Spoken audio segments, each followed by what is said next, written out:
नमस्कार, ज्ञानशाला के दिवस विशेष कार्यक्रम में आपका स्वागत है।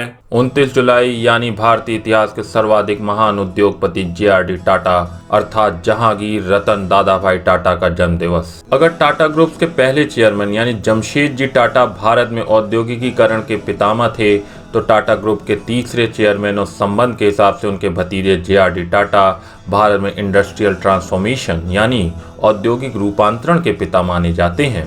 क्योंकि बात चाहे भारत की पहली एयरलाइंस कंपनी की हो या भारत की पहली सॉफ्टवेयर कंपनी या फिर भारत की पहली कॉस्मेटिक कंपनी, सभी का श्रेय JRD टाटा को जाता है। बात सिर्फ यहीं तक नहीं रुकती, बल्कि जब भारत में कॉर्पोरेट सोशल रेस्पॉन्सिबिलिटी और खुद के एम्प्लॉय के केयर की बात आती है तो उसके सूत्रधार भी JRD टाटा ही नजर आते हैं। चाहे 1941 में बना देश का पहला कैंसर हॉस्पिटल टाटा मेमोरियल्स के निर्माण की बात हो या फिर Tata Institute of Social Sciences और Tata Institute of Fundamental Research जैसे अत्यंत उन्नत रिसर्च संस्थानों का निर्माण, वस्तुतः यह JRD ही थे जिन्होंने भारत में कॉर्पोरेट सोशल रेस्पॉन्सिबिलिटी की नींव रखी। अगर हम इनके जीवन की बात करें तो जहांगीर रतन जी दादाभाई टाटा यानी JRD टाटा का जन्म 29 जुलाई 1904 में फ्रांस में हुआ। वो अपने भारतीय पिता रतन जी दादाभाई टाटा और अपनी फ्रेंच माता सुजैन की 5 संतानों में से दूसरी संतान थे।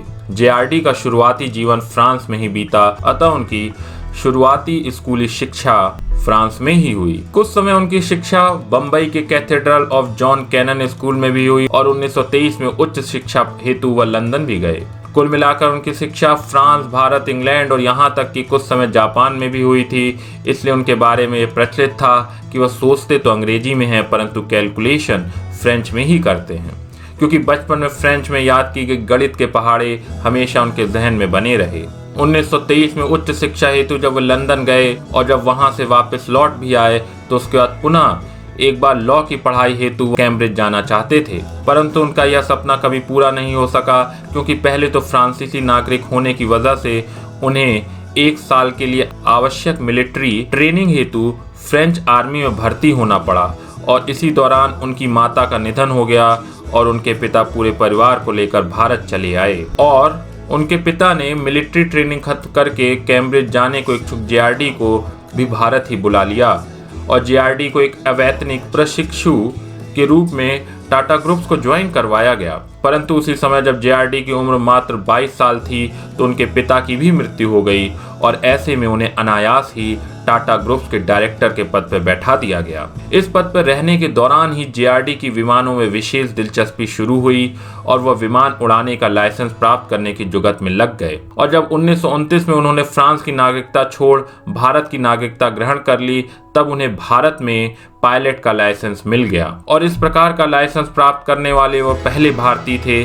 अतः इनके लाइसेंस का जो नंबर था वह भी 1 था और एयरलाइंस के अपने इसी प्रेम की वजह से 1932 में टाटा एयरलाइंस की उन्होंने शुरुआत की, जिसका 1946-47 में राष्ट्रीयकरण कर दिया गया और जो अंततः भारतीय एविएशन की सुनहरी गाथा के सूत्रधार की तरह कार्य करता रहा। यही कारण है कि JRD को भारतीय एविएशन का पिता भी कहा जाता है।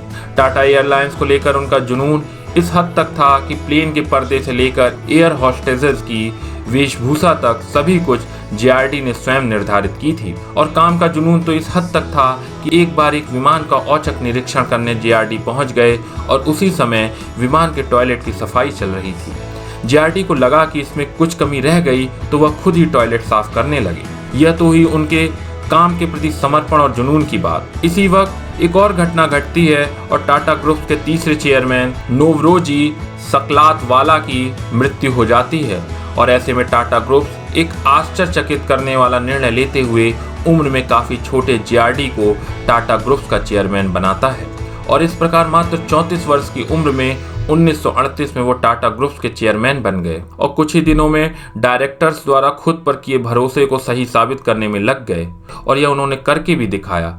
वह एक के बाद एक नए वेंचर्स को इजाद करते गए और उसे सफल भी बनाते गए। 1939 में उन्होंने टाटा केमिकल्स की शुरुआत की। 1941 में टाटा मेमोरियल्स कैंसर हॉस्पिटल की नींव रखी। 1945 में टेल्को की स्थापना की जो आज टाटा मोटर्स के नाम से जानी जाती है।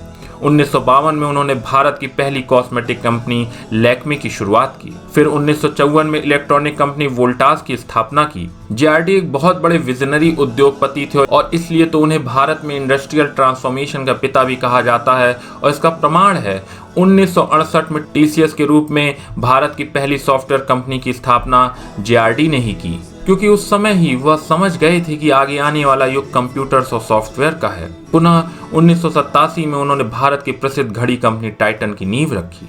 टाटा ग्रुप्स का चेयरमैन रहते हुए वह कितने सफल हुए, इस बात का अंदाजा इसी बात से लगाया जा सकता है कि उनके कार्यकाल के दौरान टाटा ग्रुप्स की कंपनियों की संख्या 14 से 95 हो गई और टर्नओवर 70 करोड़ से बढ़कर 10,000 करोड़ हो गया था। जेआरडी एक ऐसे उद्योगपति थे जो समाज में व्यक्ति या कंपनी की उपलब्धियों का महत्व तभी मानते थे जब उसका प्रयोग समाज के वृहद हित में हो सके। वह कहा करते थे कि आपकी उपलब्धियों की कोई अहमियत नहीं अगर वह दूसरों के काम ना आ सके। और अपने इसी दृष्टिकोण के कारण समाज के वृहद लाभ को देखते हुए वो भारत में रिसर्च हेतु अति सक्षम और उच्च संस्थान चाहते थे। और इसलिए आश्चर्य नहीं, वर्तमान में सोशल साइंस और प्योर साइंस दोनों ही क्षेत्रों में रिसर्च हेतु जो भारत के सर्वश्रेष्ठ संस्थान हैं, उनकी नींव जेआरडी ने ही रखी, वह भी स्वतंत्रता प्राप्त होने से पहले ही। 1936 में बने Tata Institute of Social sciences के निर्माण के पीछे तो उद्देश्य ही यही था कि भविष्य में आजाद भारत की सामाजिक प्रगति की रूपरेखा बनाने के लिए एक रिसर्च सेंटर बनाया जाए। वहीं द्वितीय विश्व युद्ध के समय जब भारत के शीर्ष वैज्ञानिक होमी जहांगीर भाभा अपनी रिसर्च को पूरा करने के लिए विदेश नहीं जा पा रहे थे, तो जेआरडी ने प्योर साइंस में रिसर्च हेतु वैश्विक स्तर का एक संस्थान भारत में ही बनवा दिया और इस प्रकार TIFR यानी Tata Institute of Fundamental research अस्तित्व में आया। इन उपलब्धियों के अलावा जेआरडी को भारत में एम्प्लॉय केयर का भी चैंपियन माना जाता है। चाहे भारत में एम्प्लॉयज को पेड लीव की सुविधा की बात हो या मेडिकल फैसिलिटी दिए जाने की बात हो या प्रोविडेंट फंड की सुविधा, इन सभी की शुरुआत जेआरडी ने ही की। यहाँ तक कि प्रतिदिन 8 घंटे कार्य करने की अधिकतम सीमा, इसका अस्तित्व भी जेआरडी के प्रयासों से ही आया। जेआरडी के एम्प्लॉय केयर के यह प्रयास इतने सार्थक थे कि बाद में भारत सरकार ने इन प्रावधानों को अन्य कंपनियों द्वारा लागू किया जाना भी अनिवार्य कर दिया। जहां तक जेआरडी को मिले पुरस्कारों की बात है तो उन्हें 1955 में भारत सरकार ने पद्म विभूषण पुरस्कार प्रदान किया। 1986 में अंतर्राष्ट्रीय नागर विमानन संगठन द्वारा एडवर्ड वार्नर पुरस्कार, 1992 में यूनाइटेड नेशन पॉपुलेशन अवार्ड और अंततः 1992 में ही भारत सरकार द्वारा उन्हें भारत का सर्वोच्च नागरिक पुरस्कार भारत रत्न प्रदान किया गया। इस पुरस्कार का महत्व इस बात से ही आंका जा सकता है कि अब तक भारत रत्न प्राप्त करने वाले वह ही एकमात्र उद्यमी हैं। 1991 में उन्होंने टाटा सन्स के चेयरमैन पद से इस्तीफा दे दिया और उसके बाद रतन टाटा को टाटा सन्स के चेयरमैन के पद पर बैठाया गया। 29 नवंबर 1993 में भारत के इस अमर सपूत की मृत्यु हो गई। वह एक संसद सदस्य नहीं थे, परंतु उनकी मृत्यु पर संसद को स्थगित कर दिया गया। यह उनके प्रति भारतीय जनमानस के सम्मान को दर्शाता है। जेआरडी कहते थे, मुझे एक आर्थिक सुपर पावर भारत नहीं, एक खुशहाल भारत देखना है। उनके जन्मदिन पर हम सभी भारतीय उनके सपनों का भारत बनाने का प्रण लें और उस दिशा में कार्य करें। यही हमारी उनके प्रति सबसे सच्ची श्रद्धांजलि होगी। जय हिंद।